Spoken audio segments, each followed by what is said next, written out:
Have you ever felt such an intense attraction to someone that you couldn't think straight? It's thrilling, magnetic, maybe even intoxicating. But here's the twist. That kind of attraction might not be as healthy as it feels. In fact, it could be a warning sign of something deeper. Today, we're diving into the psychology of attraction to answer the question, are you too hot for someone? Welcome back to Precooked Psychology. In today's video, we'll explore why some people spark such intense feelings in us, why that might not always be a good thing, and how understanding this can lead to healthier relationships.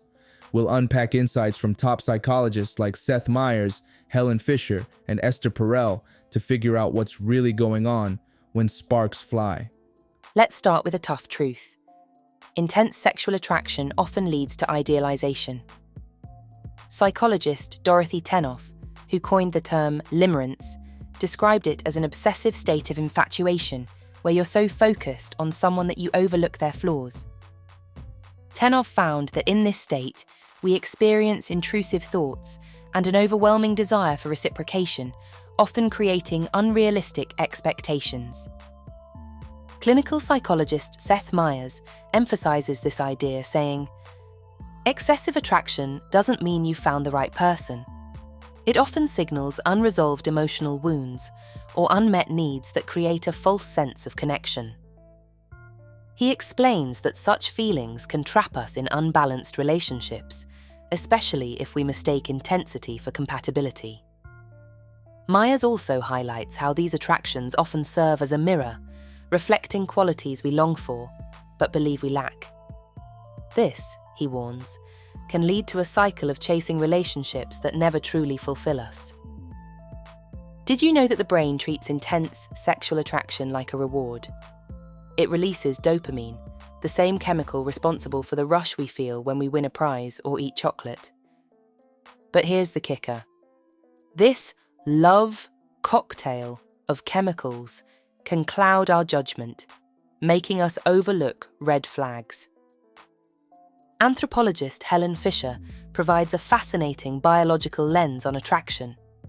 She explains that when we feel intense sexual attraction, the brain's ventral tegmental area goes into overdrive, flooding us with dopamine. This reward chemical motivates us to pursue the object of our affection, which, according to Fisher, was evolutionarily designed to spark interest and pair bonding. But Fisher warns that this biological boost comes with a catch. It amplifies feelings of obsession and reduces our ability to make rational decisions. She notes that our brains tend to exaggerate the positive traits of the person we're attracted to, convincing us they're the one. This chemical cocktail creates what she calls a biological blind spot that can lead us to ignore incompatibilities. Fisher's distinction between lust, romantic love, and attachment is also crucial. While lust and love often ignite quickly, attachment, built through trust and shared experiences, is the foundation of long-term stability. Fisher advises balancing these feelings with self-awareness and patience. Psychotherapist Esther Perel offers a complementary but culturally nuanced perspective. She argues that intense attraction is often tied to the allure of otherness, the mystery or unfamiliarity of the person. According to Perel, this mystery feeds fantasy, leading us to idealize someone who may not truly align with our values or needs.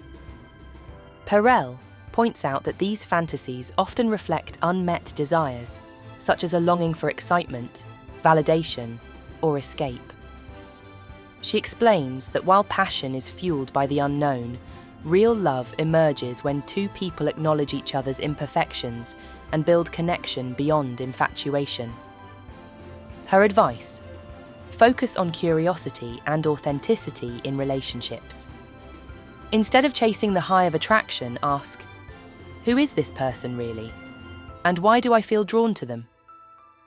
Here's the big takeaway. Attraction isn't just a feeling. It's a story we tell ourselves. Seth Meyers warns that these stories often stem from unhealed emotional wounds. Helen Fisher reminds us that while passion may burn bright, attachment is what sustains a relationship. And Esther Perel encourages us to balance desire with reality, approaching relationships with self-awareness and open eyes. So, how do we navigate these feelings? The key is self-awareness. Ask yourself, why am I drawn to this person? What emotional needs are driving this attraction? And most importantly, take your time. Love isn't a sprint, it's a marathon. To wrap up, while intense attraction can feel like magic, it's important to keep your head clear. Understanding the psychology behind these feelings helps us build healthier, more fulfilling relationships. Have you ever fallen for someone so hard that you couldn't see the red flags?